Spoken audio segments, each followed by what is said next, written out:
বিশ্ব ইজতেমা চলতি বছর ৩টি পর্বে অনুষ্ঠিত হবে বলে জানিয়েছেন পুলিশ।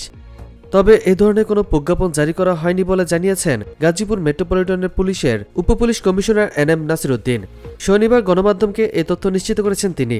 নাসিরউদ্দিন বলেন, এবারে বিশ্ব ইজতেমা ৩টি পর্বে অনুষ্ঠিত হবে। প্রথম ২ পর্ব সুরায় নামাজ বা জুবাইরপন্থী করবেন, তৃতীয় পর্ব করবেন সাতপন্থীরা। মৌখিকভাবে এই তথ্য জানালেও কোনো প্রজ্ঞাপন আসেনি বলে জানান তিনি।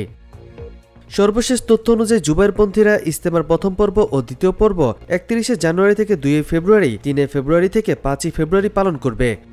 এরপরে ১৪ থেকে ১৬ ফেব্রুয়ারি মাওলানা সাদপন্থীরা ইজতেমা পালন করবেন।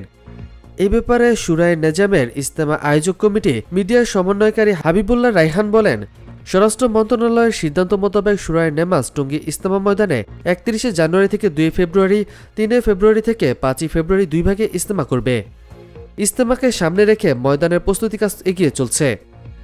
এদিকে মাওলানা সাদ আহমদ কান্দুলবী অনুসারী ইজতেমা আয়োজক কমিটি মিডিয়া সমন্বয়কারী মোহাম্মদ সায়েম বলেন, মুরব্বীদের পরামর্শক্রমে ১৪ থেকে ১৬ ফেব্রুয়ারি টঙ্গী ইজতেমা ময়দানের নিজাম মারকাজ অনুসারীদের বিশ্ব ইজতেমা আয়োজন করা হবে।